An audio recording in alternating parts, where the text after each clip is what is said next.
Yeah. So I'm like before I go to bed that night. Okay. Okay. So okay. I was wondering about that because I noticed here that it said, that something about a nicotine patch is okay.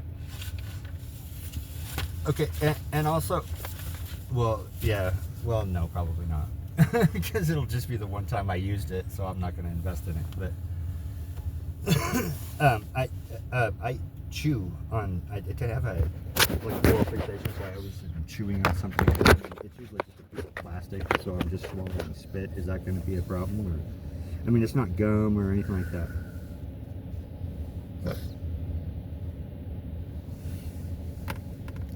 No, this is going to be like a plastic straw or something like that. Is what.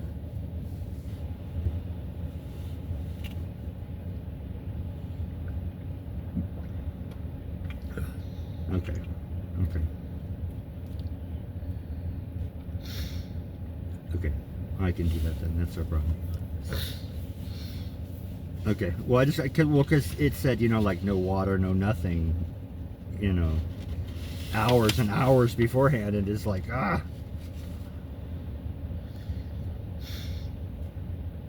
Right. And that's what I was wondering, because I imagine it would kick up, a lot of the gastrointestinal fluids. And,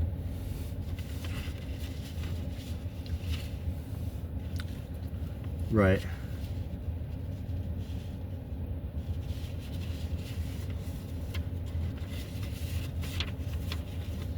Okay.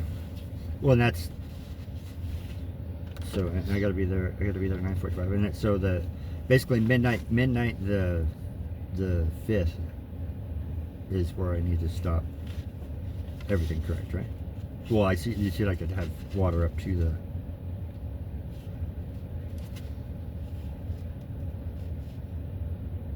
Mhm. Right. Right.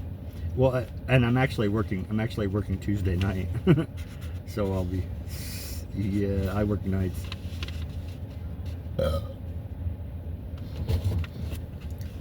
I know, and that's it would start supposed to be starting at midnight on the 4th is clear liquids, and that's fine. That's fine. I'm gonna take some. I'm gonna get some chicken broth and stuff to give me my energy to go.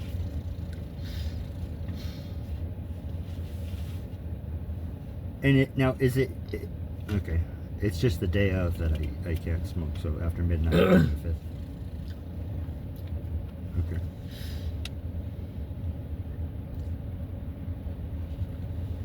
Well, I mean, I can do without it. I mean, that's fine. I can, just make sure I eat. I can make sure I eat before I go to work, because I go to work at 10, or I get up at 10, and my shift doesn't start till midnight. So, worst case, I could mow something down right when I get to work, and then not eat the rest of the shift. It'd be okay. Okay.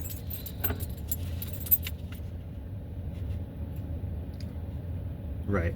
Well, and it, and then the next day I just took off because gonna be busy.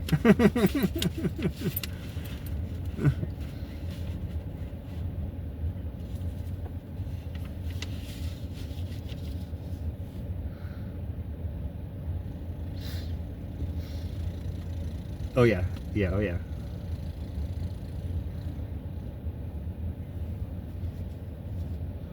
Okay, okay,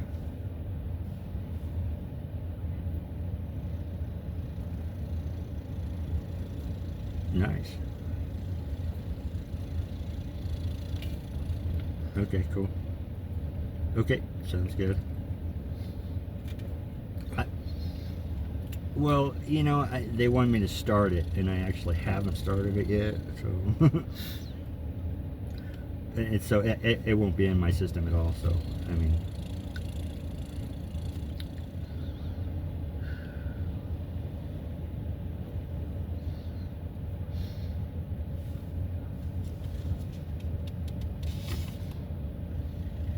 I do I do wear glasses.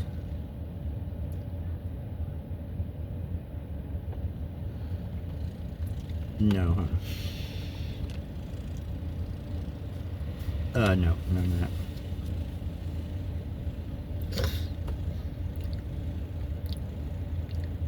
Right, right. Well, and I work at the grocery store too, so it's hard to say. You never know. No, I used to. I work local now. Yeah. Yeah. It looks nice now that they got it done.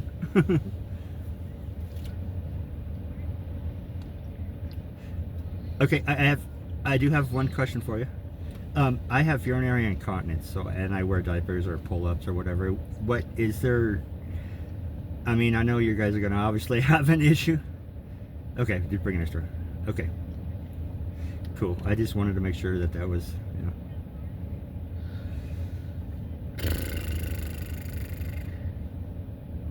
Well, yeah, no, I'm happy to bring my own because it's been an issue for years and years and years, and so I've found things that I like. So okay, cool. I'll just bring a fresh one then. Cool. Perfect.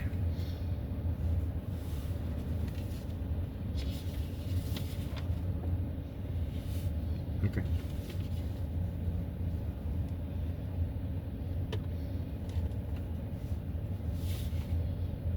Okay. Well, and that'll just be, you know, in place of a cigarette, basically, to keep, you know, my nerves down. So. Oh, right. Okay. Okay. Okay.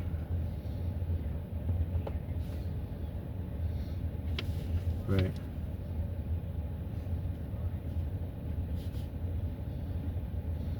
Yeah. Uh-huh. 300. Beth?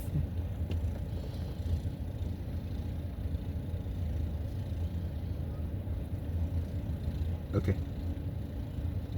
All right. Sounds good. All right. Thank you very much. All right. Bye-bye. What's her name, Beth? Huh? Yeah. I was at Beth. I hear you calling. Do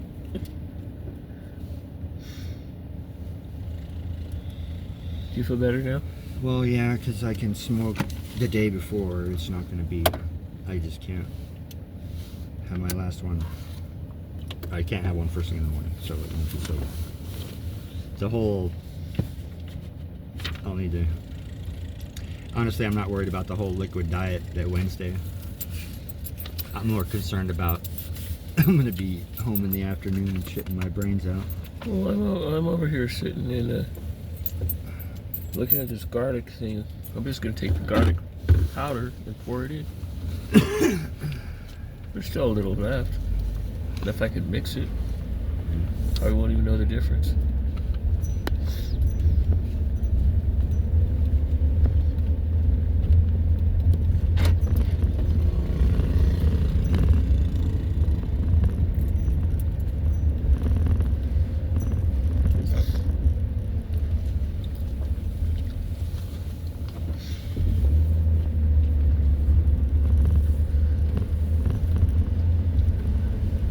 Well, that was fun.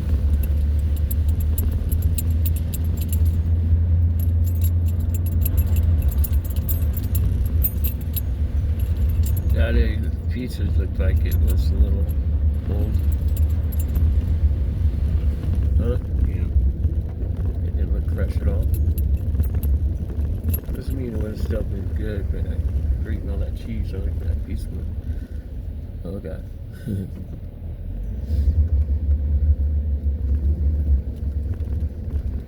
Well, there is our tracks are a little bit bigger than that in back. About another 6 inches.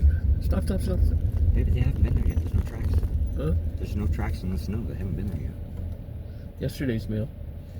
We checked after they came yesterday. There was nothing there. Okay, thanks.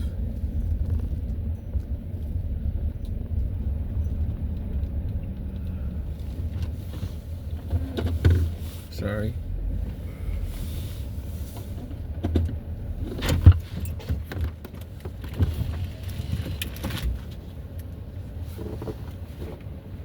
Damn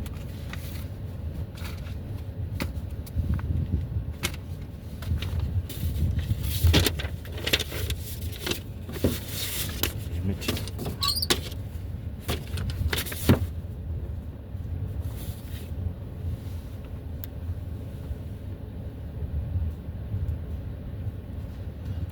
Thanks for catering to me, but guess what? You were right.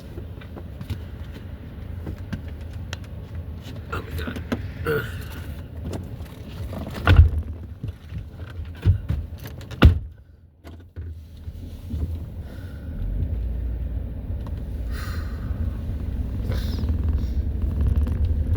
I screwed up on my informed delivery yesterday, and I got locked out of it. And I thought, well, maybe they'll reset it tomorrow. I won't have to do anything. They said I could open up another account. I'm thinking, no, I don't want to do that because I don't want to have to talk to them. Got into it today. Walked right into it.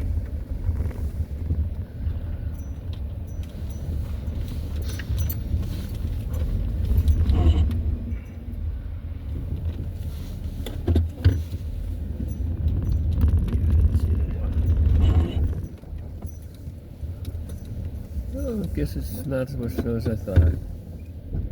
It's only about halfway up on those tires. Well, that worked out pretty well. Our neighbor was driving up behind us. Huh? Our neighbor was driving up behind us. Oh.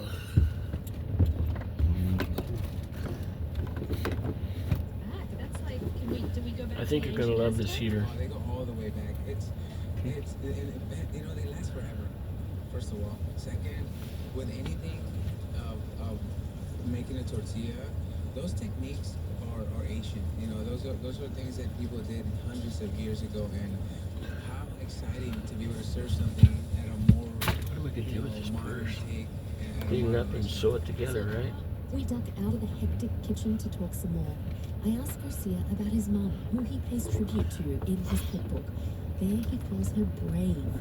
Well, my mother, you know, she was born in Mexico City, grew up there, decided to move to the States at 26 years old. At the time, you know, there was no social media. So you pretty much venture off to the border and cross, and with two young kids. So when you left, nobody knew where you were headed. No phone, no way to communicate back to relatives. And you're 2 years old at this time. I am 2 years old at the time, but finally made it to Los Angeles, and that's where it kind of began. You know, starting to realize you don't have a lot of money, you don't know the language, you don't know a lot of people, a lot of resources, things like that, and you know, I always saw her do her best, struggle for sure. I wondered if Garcia grew up with Mexico's vibrant food traditions, despite being raised in California. I mean, I definitely grew up with food, but it was very traditional Mexican cuisine. I didn't know that you can do so much with food. Like it wasn't. I don't come from a big family, and I didn't get to experience those traditions growing up. Those like real holiday traditions that you know, you kind of see in Mexico. And so I kind of felt, you know, like robbed in a way, you know, or left out. You know, growing up confused a little bit, right? Because, you know, trying to find yourself. I would hear all these stories though through my mother of how beautiful the holidays are, how the food is, the people, and how they give so much with not having a lot themselves. But being here in the States. So Thanksgiving's tomorrow, and they said that the weather may lead to some travel problems. Where, you know, pretty much every corner looked the same. There was no authenticity. There was a lot of violence. To escape the violence and poverty of 1980s Los Angeles, Garcia's mother moved the family to the Napa Valley, a region of Northern California known for its wines, culinary scene, and agriculture fields. Well, Napa, I had uncles and aunts who lived here for many years. I'll grab it for you, baby. And they worked in the fields, worked in restaurants. So they would always tell my mother to bring us up to Napa. At 15, Garcia got a job washing dishes. He bonded with the many other Latinos who staffed the kitchens of Napa's finest restaurants. And his curiosity in cooking began I'll grab it for with you. the task the workers all shared, of using the kitchen leftovers to cook a daily meal for the staff. For me, the staff meals were where we kind of cooked what we wanted to eat. You know, there was trims of, you know, beef, chicken, lamb. We in the back, we were all Hispanic. You know, we had to eat and we had a family meal, so we would bring out the tortillas, make beans, make rice, get the chiles out, things like that we love to eat. And man, the amazing family meals that we had. You know, some of these guys had 2 jobs. We had to make sure that the family was pretty outstanding because we had to work the whole day, 16-hour days. Garcia began to study the cooking techniques of the French-trained chefs he worked under, like Thomas Keller, rising up the ranks to cooking and creating recipes. He didn't see Mexican food traditions represented in the restaurants he was working in.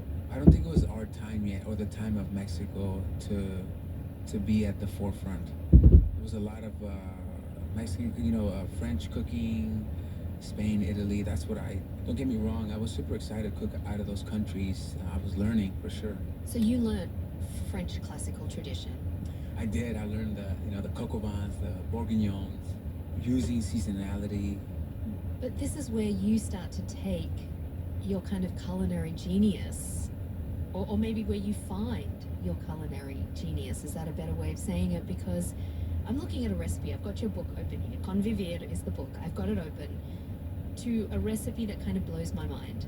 And I'm just going to read it for listeners. It's pistachio crusted duck breasts with black cherry mole and pistachio tortillas.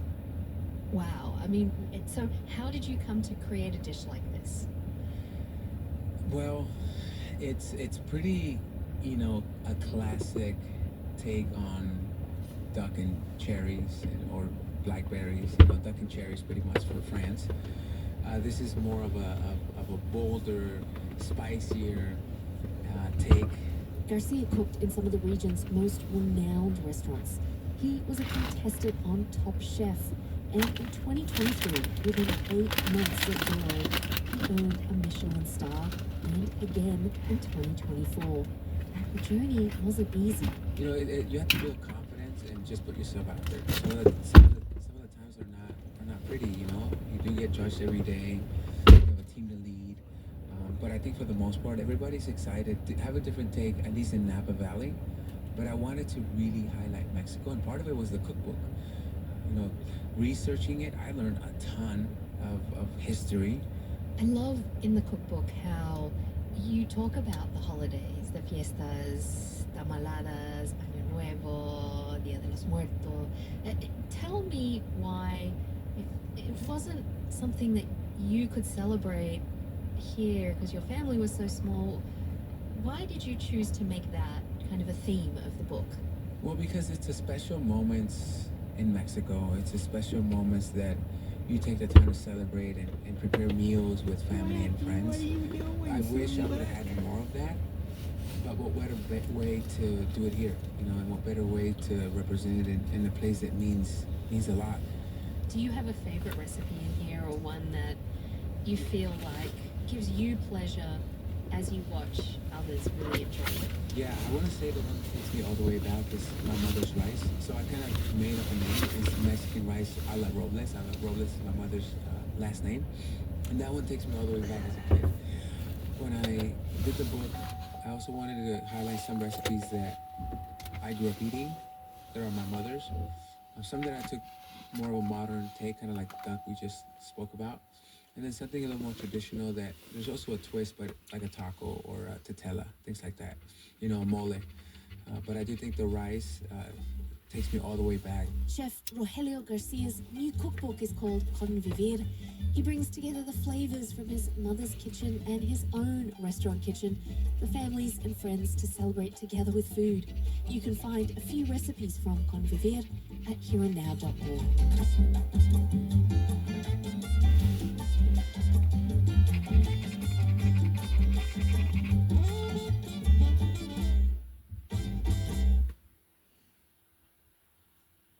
Live from NPR News in Boston, I'm Steve Brown. With Thanksgiving and the formal launch of the holiday shopping season, Americans will again be consumed with the annual trifecta of turkey, travel, and transactions. Many national grocery store chains will be open tomorrow for last-minute needs, although many close early. Most big U.S. retailers are closed on Thanksgiving Day, giving their staffs the day off or preparing for Black Friday. A ban on transgender Thank you. students from kindergarten through It all college fit. using multi-person bathrooms that fit their gender identities has become law in Ohio. The new law says public and private schools must designate separate bathrooms, locker rooms, and overnight accommodations for the exclusive use of either males and females based on the gender one is assigned at or near birth. Two of London's most famous markets, one selling fish, the other meat, set to close in the coming years, bringing an end to tradition. I missed that stretching last back part of to that medieval gender thing. times. Today, the city of Did I London read that right? Corporation, the governing body in the capital city's historic hub, That they were present a bill to Parliament making them go to the gender that they were born with? Yeah, it's law in some state. And the Smithfield Meat When it comes to Market, school. which have existed in some shape or form since the 11th century. That's going to cause quite a few problems, don't you think? Oh yeah. That is the stupidest thing I've ever heard. That's like It's a heavy Christian state, baby. With I'm not wisdom, surprised. strength, and peace of mind, taking care of family law and estate planning needs And people in think they know Colorado for more everything. than 30 years. More at harrisfamilylaw.com. It wouldn't be bad if the kids were just starting to change. If they've already changed, you This know, time that of year, many of us pause and think That's about just- all the things we're grateful for. At Colorado Public that's causing Radio, problems. I so think the grateful death for rate in that all school is the going to go up donors and 50%. sponsors who choose to support Suicide rate, CPR. anyway. Well, Even the when suicide we rate, do what we do, or the be the harassing, the Thank you. the messing with them, and all that other bullshit. There's going to be more fights at school. There's going to be more gang fights. Potentially, yeah. Oh, you're not what you're supposed to be, you sinner. I haven't done anything wrong. And who's to say how people, because both sexes have both parts. And what happens is one is more than the other. Yeah, 99% of them are more dominant, one or the other, though. Yeah, but it shouldn't be that after they changed. They should stop the changing now, but they shouldn't do anything with the before. And WBUR presenting Which means all their sports and stuff and everything else is going to be changed because of that. Guys that are supposed to be in the girls because they had a sex change are going to have to play with the guys. That's going to be pretty messed up. You get your podcasts. It's here and now. Many of us will be jumping in our cars this holiday weekend to get to family gatherings. The roads are busy and we just keep increasing our environmental impact. Well, New York City is taking action. It's on the verge of enacting a toll for drivers who want to take a car or a truck into the busiest parts of the city. It's called congestion pricing, and New York City's toll would be the first of its kind in the country. Starting January 5th, daytime drivers will have to pay $9 to get to Midtown and Lower Manhattan. Stephen Nesson covers transportation for WNYC in New York. Stephen, welcome. Hello. Stephen, who is going to actually pay this toll? Well, any vehicle that enters Manhattan below 60th Street. Basically, there's multiple ways to enter the city, but if you cross into the city, that's not including the West Side Highway and the FDR Drive that sort of flanks the east and west, sides of the island. But if you're in the middle of the city, you will pay a toll. So most passenger vehicles are going to pay $9 to enter the zone, and it's just once a day. Small trucks are going to pay a slightly higher fee, and larger trucks are going to pay even more than that. And taxis as well are going to pay a per rider fee, but it's going to be very low, something like $1.75 and $1.25, depending on whether it's an Uber and a Lyft or one of those yellow cabs. Got it. So in some ways, this amounts to kind of a shutting down of New York City roads to only those who can pay. Why? What's the thinking here? What's the goal? Well, the idea is, and I should also add, it's been used in cities across the world, in Stockholm, London, Singapore. We're certainly not the first place to try this, but certainly the first place in America to do it. And the idea is that just congestion in New York City has gotten so bad in recent years, and it's increased since the pandemic, since more people have purchased vehicles and are driving into the city. So the idea is by charging a fee, it'll decrease a certain amount of traffic. Some people will choose to take public transit instead of driving their vehicle into the city. And those that do have to drive, they'll pay a little bit, but the idea is it will also be faster for them. Traffic is expected to decrease by at least 10%. And all the money, I think the big thing is all the money for this goes to the MTA. That's the transportation authority in charge of the subways and buses and commuter railroads. Okay. And Stephen, what are you hearing from New Yorkers, from commuters, truckers, taxi drivers about this plan? Well, it's certainly a mixed bag. So let's start with, first of all, transit. How about these for you? Environmentalists, even some drivers really do welcome this. You like those? Yeah, those are fine. Okay. That's like telling I need to send my cheese dip with me. You what? Send that cheese dip I bought yesterday with me. Okay. That's like telling a cat to turn into a dog, and then have it to live that way for a couple years and say, okay, we need you to turn back into a cat. It ain't gonna work.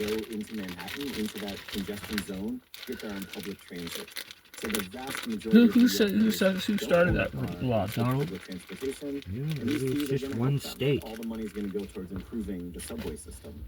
Stephen Nesson covers transportation for WNYC in New York City. Thank you, Stephen. Thank you. This is Here and Now.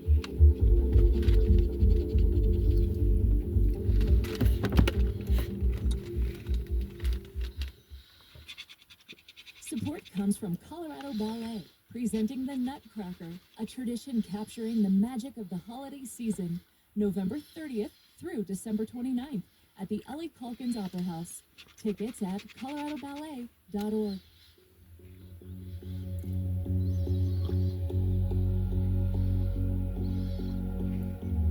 I might be a little bit shocked if I turn on this heater and it does the same thing. Support comes from Powder 7 Ski Shop in Golden, a full-service ski shop with new and used gear from brands like Black Crow, Solomon, and Stokely, and a trade-in program to turn old skis into new skis. Learn more at powder7.com. CPR serves the people of Colorado thanks to generous investments from the community, including from leadership partners Valerie and Gil Clausen. Thank you for your support. There's information about philanthropic giving at cpr.org. Writer Rachel Cohen had decided that volunteering her time wasn't really worth her time. It wasn't going to make a big difference on the things I cared about. It wasn't going to move the needle. So I just stopped doing it. But then she changed her mind, and then that changed her life on the next Today Explained.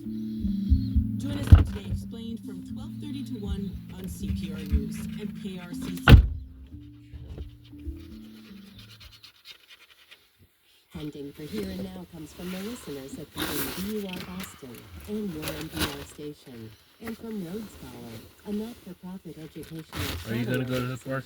offering adventures for adults in more than 100 countries. Learn more at roadscholar.org/explore.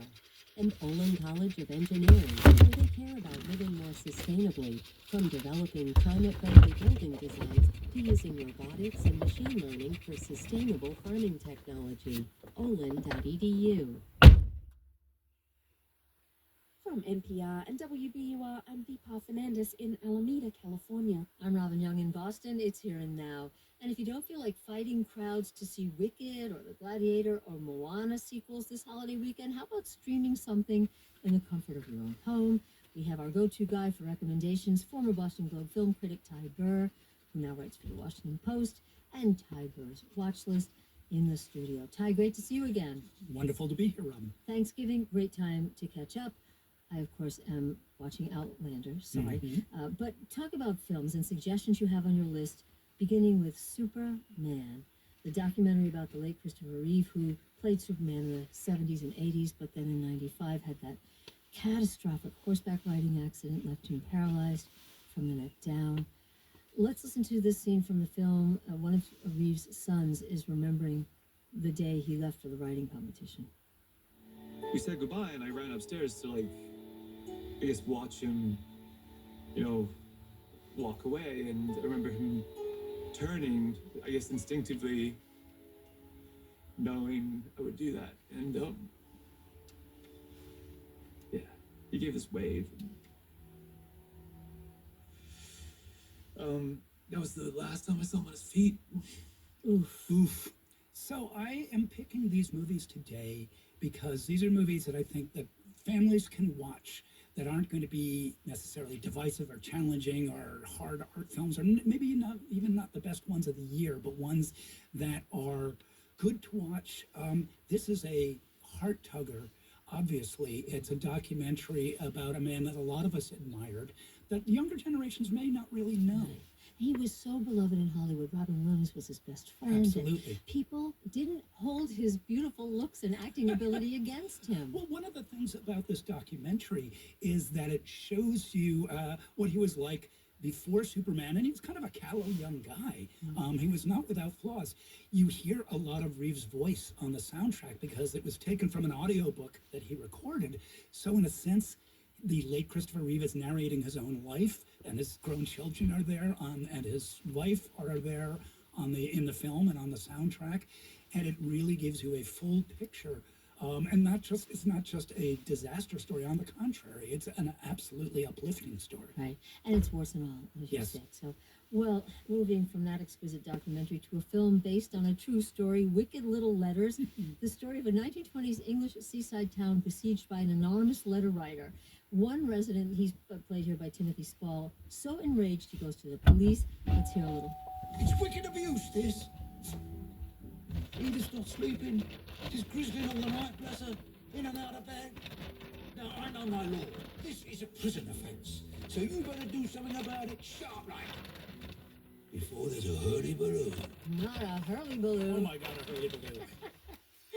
This sounds wonderful. It is a lot of fun, and it stars at least two wonderful British actors. Well, Timothy Spall is the third. Olivia Colman, always wonderful as the very prim recipient of the obscene letters, and Jessie Buckley as the somewhat slatternly single mother next door that everybody is sure wrote the obscene letters. It's a true story. It is, in fact, a true story, and I'm not going to tell you who did what to who, but there are surprises and two absolutely wonderful performances. And to me, the always enjoyable experience of watching great British actors swear. That is going on my list. A contemporary comedy you're recommending, Thelma. It stars June Squibb as a title character, a 90-something woman who falls victim to a phone scammer who tells her that her grandson is in trouble. Oof, that does happen in real life. Here's how Thelma describes it. He was going on and on about how you hit someone, and it was worse than you think, and she was pregnant, and A pregnant woman? Well, but she sends $10,000 to the scammer. Right, but then she says, when she realized she's been scammed, I'm going to go get it back. This is a story that actually happened to the writer-director Josh Margolin's grandmother, and the character's based closely on her. She did not, in fact, get scammed, but she was approached, and he just took it one more step, and thankfully hired the wonderful June Squibb, who you may remember from the Alexander Payne movie Nebraska, for which I believe she was Oscar nominated. She is well into her 90s, and is the lead of this film, and is an inspiration to us all. It is an absolute crowd pleaser. You should get all the generations together and watch this on the couch after you're all full of turkey. Okay. Your next pick, His Three Daughters. This is a different theater. It tells the story of three sisters who gather to take care of their sick father. Let's listen to a scene. This is featuring Elizabeth Olsen. One night, he got really upset at what we were watching. I don't know what it was other than that someone was dying in it. And he wanted to explain to me that the death we were watching in the film had no relationship to how it was in life, that books and movies and everything that try to show death got it wrong, that the act itself of putting it into images, into words, is where it all went wrong. This sounds intense for family and Thanksgiving. Okay, I put this on here because it is one of my favorite, maybe my favorite movie of the year. But it also, I'm not sure whether you should watch this if you get along with your siblings or if you really don't get along with your siblings. It is about three sisters who are in a small New York apartment as their unseen father is basically in his last days, which sounds terrible. But the three sisters are played by Carrie Coon, Elizabeth Olsen, and Natasha Lyonne. One of them is uptight, one of them is a yoga mom, and one of them is a stoner. And they are wonderful together. And it is really, again, whether you really get along with your siblings or whether you really don't, this movie will speak to you in ways that are wise and warm and edgy and funny and ultimately just devastatingly emotional. Okay. Change of pace, movie musicals, Great Escape. You're recommending a classic 1955's It's Always Fair Weather. Tell us about this. So this is the Gene Kelly musical that nobody knows about. This was made 3 or 4 years after Singing in the Rain with the same writers, Condon and Green, with the same co-director, Kelly and Stanley Donen. It's about 3 World War II vets who meet 10 years after, they're best buddies, they meet 10 years after the war because their friendship will be forever and they hate each other. And then are brought together by Sid Charisse to be on a This Is Your Life show at which all hell breaks loose. This is a movie that has 4 of the most remarkable song and dance numbers in the movies, one of which has the 3 of them dancing with trash can lids on their feet, another of which has Gene Kelly doing a tap dance on roller skates. Kids, don't try this at home. Well, just listen. We have a little of that. Let's listen.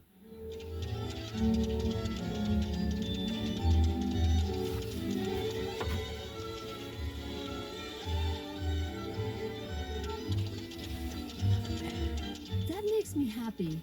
Just knowing those are Gene Kelly's feet and roller skates and tapping. That's all I need. That is sometimes all that we need. Yeah. Again, It's Always Fair Weather is the name. It's a title that means absolutely nothing, but jot it down, look it up. It's available for streaming, and it is wonderful. Finally, another film on your list. And it was our pick earlier. I don't know why. It's one of the strangest things. Hundreds of beavers about a fur trapper who has to trap hundreds of beavers. No beavers harmed because they're all humans in mascot costumes.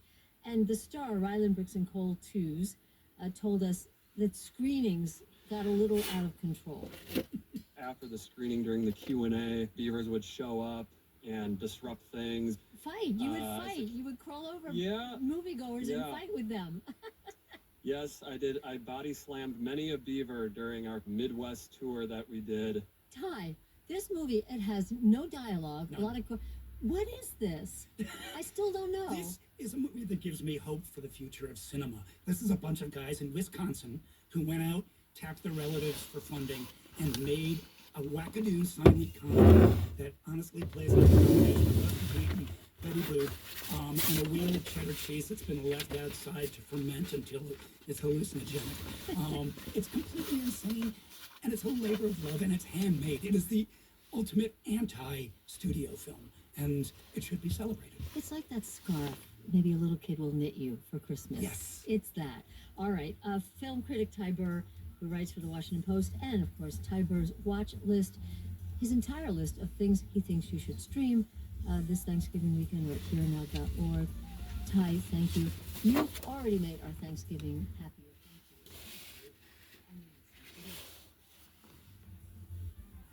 Hi, Beth. This is Randall again. I just thought of something and I had a question about it.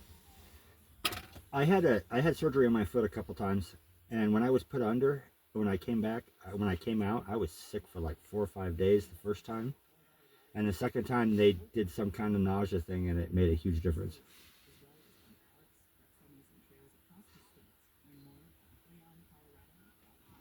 Yeah.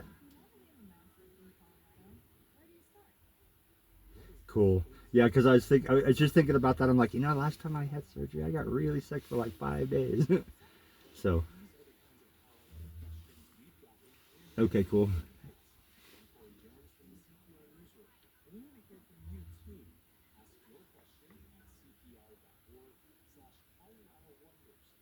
Right.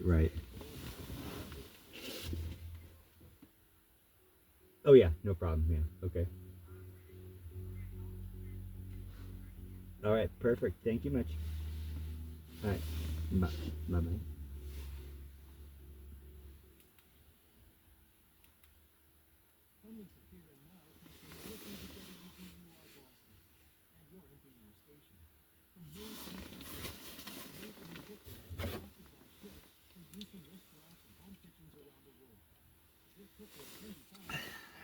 MadeInCookware.com, and the Museum of Science in Boston, dedicated to inspiring a lifelong love of science in everyone, in museums, classrooms, and online, offering engineering design challenges, digital experiences, live presentations, and more. MOS.org.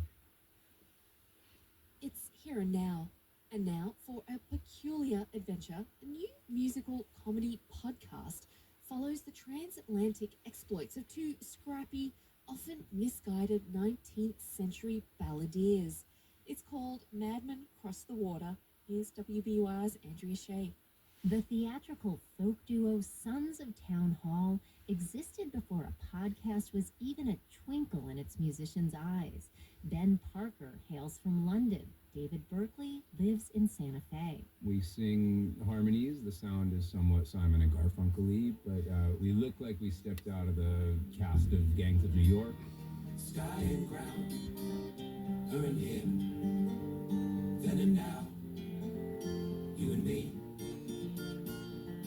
They wear shabby Victorian-era costumes as part of a mythic literature and history-fueled backstory set in the 18 and 1900s. Sons of Town Hall has been performing shows since 2016 that weave comedy, performance art, and sing-alongs with a lot of yarn spinning. We set up the songs with these made-up adventures that we've gone on that lead into the music. And so we decided to create a podcast full of these stories. Stories of friendship and fate, of history and harmony, of loss and love. I am Elias B. Worthington, your guide through it all. Actor Oliver Maltman portrays the podcast's flamboyant narrator named Elias B. Worthington. He's an armchair historian, archivist, failed musician, frustrated thespian, and superfan. Our field of inquiry is naturally the long and illustrious history of the Sons of Town Hall, the duo best known for their angelic singing and strong jawlines. He's so in love with what we do in our sound, and he's dedicated his whole life to us. So He finds it hard not weeping when he hears us singing. Worthington unfurls the duo's origins, beginning before they met. As the story goes, David Berkeley's character Josiah Chester Jones was disowned by his Confederate father in Kentucky and fled as a stowaway to England. Ben Parker's alter ego George Ulysses Brown comes from a long line of British butchers. Which is actually true. I am really a son of a butcher. And then in the episode, you hear the song Wild Winds, which this podcast also is unveiling our new album song by song. And the first lyrics in Wild Winds also tell our story. I'm the son of a butcher man. The blood ran thick through both my father's hands. I was always afraid when the work was through. I said no. Their characters are lost souls with a penchant for drink and avoiding manual labor. They first meet in an English public house where a brawl turns into a bromance. George and Josiah plot a harebrained course to find fame and fortune as musicians in America. So they cobble together a ramshackle raft. This is 40 work days straight. This is hacksaw and some wax. A cloud of rope and a fifth. This 8 yards of linen cloth. In reality, Parker and Berkeley connect with the metaphors of the boat and the sea. I always see music in my life as this kind of river that's next to me, and I can choose when I want to jump into it. It's always available. And then there's also this theme throughout so much literature where there's a sort of a space that allows one to dream. They also relate to their fictionalized artists' search for audiences who will appreciate them, perhaps as much as narrator Elias B. Worthington does. we often struggle with self-esteem issues and belief in our own work. But so to write about myself through the eyes of an adoring fan is quite enjoyable. Sons of Town Hall's wayward adventures continue with the second episode of Mad Men Cross the Water. Elias B. Worthington doggedly follows the duo's follies after they set sail out of New Bedford, Massachusetts, and encounter Moby Dick, along with his nemesis, Captain Ahab. Oh, to build a boat to cross the ocean, my love, a boat to sail across the sea. For Here and Now, I'm Andrea Shea. With our hands, our hearts, our minds together, my love, we'll colonize the fine lands. Baby, we'll break free this time. We'd like to get your help for some reporting we're doing about loneliness. If you've struggled with it or found a way to connect with your community, we'd love to hear from you. Leave us a voice message at hereandnow.org/loneliness. Here and Now is a production of NPR and WBUR. I'm Deepa Fernandez in Alameda, California. I'm Robin Young in Boston. This is Here and Now. Linen cloth, a 6-foot pine wood box, a song and a flask to share. Oh, to build a boat to cross the ocean, my love, a boat to sail across the sea. Funding for Here and Now comes from BetterHelp, committed to making mental well-being a priority and offering support in taking on everything life demands, with therapists available to communicate via video, chat, or phone at betterhelp.com/public.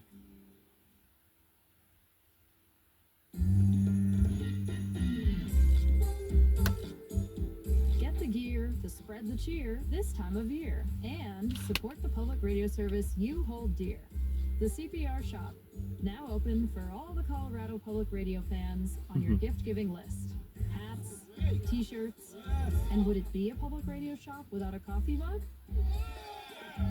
Come to shop.cpr.org. This is CPR News, 89.5 FM, KPRN Grand Junction, 88.3 FM, KPRH Montrose, 88.3 FM, KPYR Craig, and at CPR.org. Support comes from the Colorado Lottery, reminding residents that the Colorado Lottery has given more than $4.2 billion back to protect open space, as well as fund parks, rec centers, and trails across the state. Learn more at playoncolorado.com. Support comes from the Denver Hospice, working with patients and their families through supportive palliative and hospice care that seeks to help people experience more comfort, peace, and joyful moments together. TheDenverHospice.org. More from life.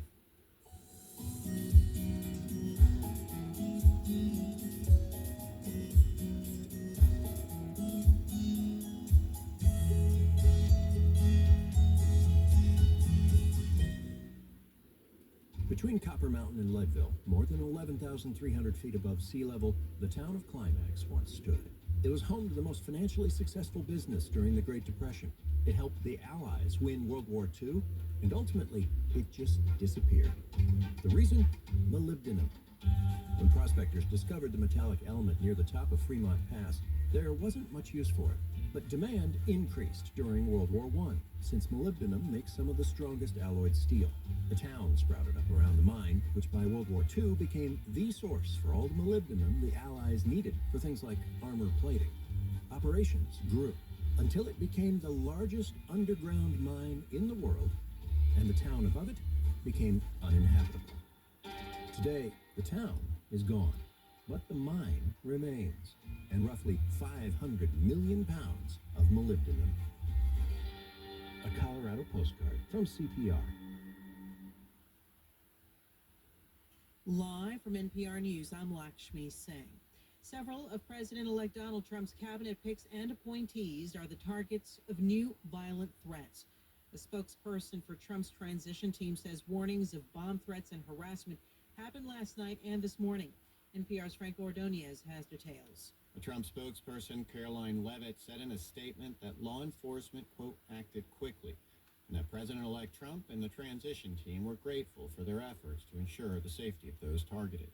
The FBI told NPR it takes all potential threats seriously, and it's aware of, quote, numerous bomb threats and swatting incidents against Trump nominees.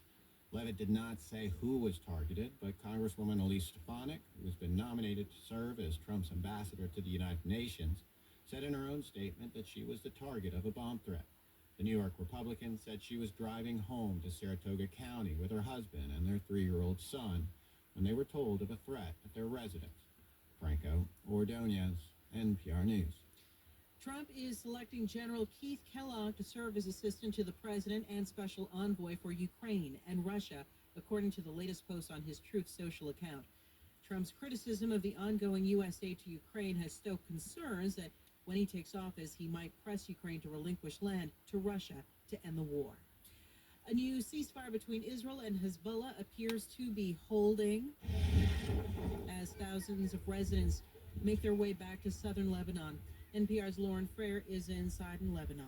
A third of Lebanon has been displaced. On the other side, there's tens of thousands of Israelis who've been displaced, and Israel is still not calling on its residents to return. Officials there say there'll be a 1 to 2 month period of rebuilding before Israel's comfortable having those people return. NPR's Lauren Frere reporting. Disney has agreed to pay more than $43 million in a settlement over claims it paid its female workers less than their male counterparts. Central Florida Public Media's Danielle Pryor says the settlement is pending approval by a judge. The company and the female employees reached the settlement earlier this week. Disney worker LaRonda Rasmussen filed the initial lawsuit in 2019, claiming 6 men at the company were paid more than her, even though they had the same job title and, in some cases, less job experience. About 9,000 other female workers joined her in suing the company over similar experiences. As part of the settlement, Disney will be required to hire a labor economist to ensure there's pay equity throughout the company.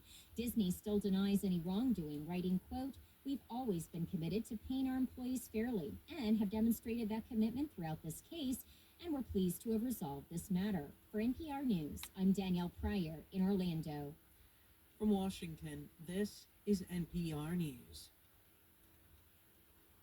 Support for NPR comes from NPR stations. Other contributors include Schwab, with Schwab investing themes like artificial intelligence, renewable energy, or pet passion. Over 40 themes to invest in. Learn more at schwab.com. And the Doris Duke Foundation. This is CPR News and KRCC. I'm Mike Lamb. The University of Denver is facing an $11 million deficit, partly because of declining enrollment. 8 staff members at DU have been laid off. Another 15 positions will be replaced. Aaron Schneider, the president of DU's chapter of the American Association of University Professors, says the cuts will negatively affect students. It undermines the higher ed function, the higher ed contribution to civic life that University of Denver should be performing. DU has among the highest tuitions across Colorado, charging a base of $60,000 for a full year of courses. The word of the year, according to dictionary.com, is demure. CPR's Haley May explains. Very demure.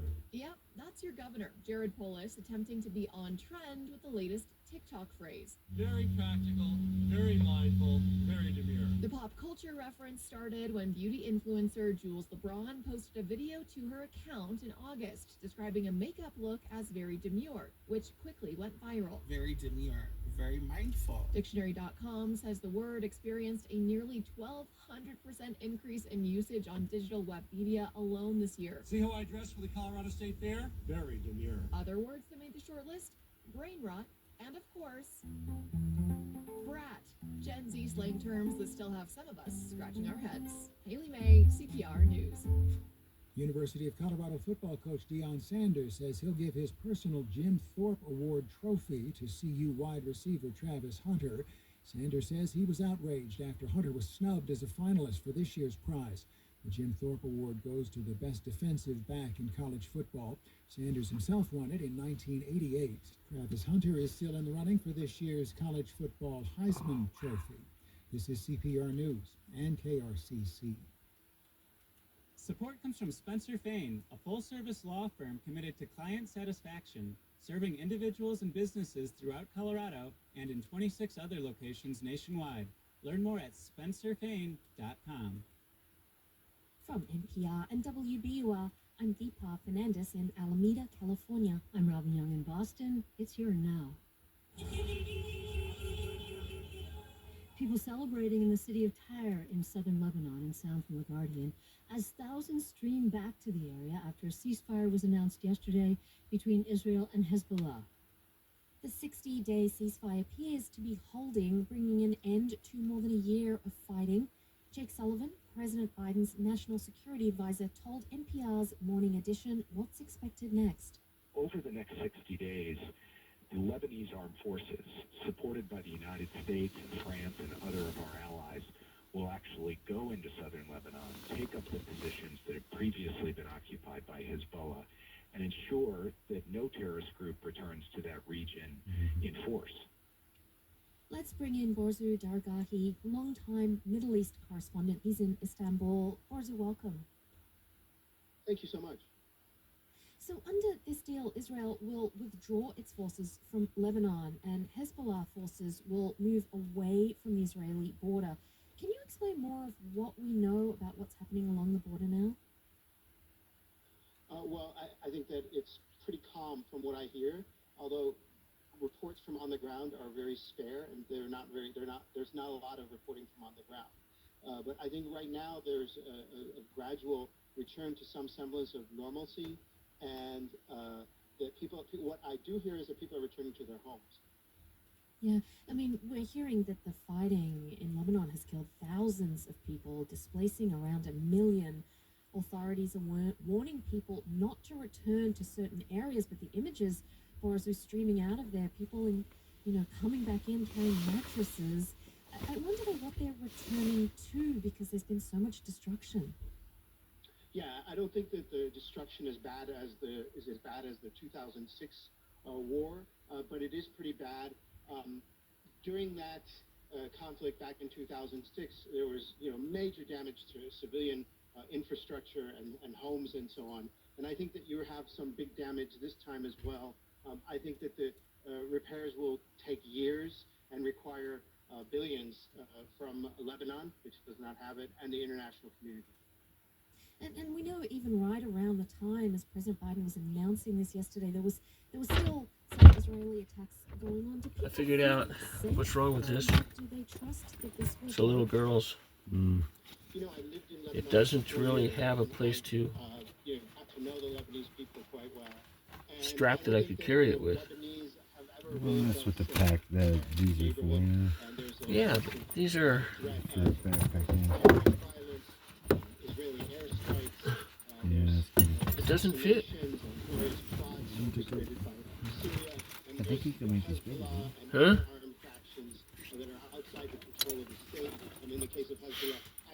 You're playing with my toy. Oh, okay. As soon as you get bigger, No, I didn't. On the Israeli side of the border, the fighting has killed around 100 Israeli civilians and soldiers. Becky. More than 60,000 people displaced in I'll northern let you pull that one out. I like it, baby. I think it's really cute. It is cutesy. That that heater works better than I thought it did. It absolutely balances out the heat in there. Perfect. Oh, well, I guess I was wrong. That's made for mama, not daughter. Play with my purse. I like putting my fingers in your purse, baby. You can come in a couple. I like putting my fingers in your purse. You can come in a couple. I like the big black purse. You could come in. I like your pink purse. You could go ahead and come in if you want to. You could put some underwear in there to jack off. I was gonna say it needs some soft underwear in there if I'm gonna do it. Then we could take it back to storage. And I don't know what happened. This is gross. Something's inside of this. I pulled the cords and everything else, and next thing you know, it stinks in here. Yeah, we'll give you another one. It smells like old cum. What do you guys let people do in your ladies section?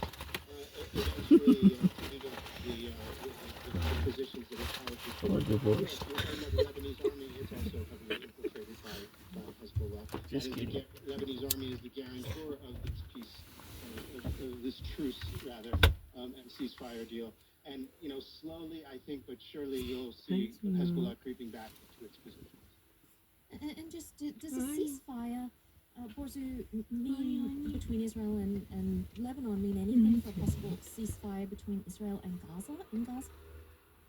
I don't think so. That's part of the problem, the kind of deeper origins of between Israel and its Arab neighbors. It's one of Kenny's cats. Issue. It necessarily means that. On the other hand, you know, it's really about Israel and Netanyahu, the prime minister. What he decides is I had to call the doctor or the nurse back. Huh? Said I had to call the nurse back.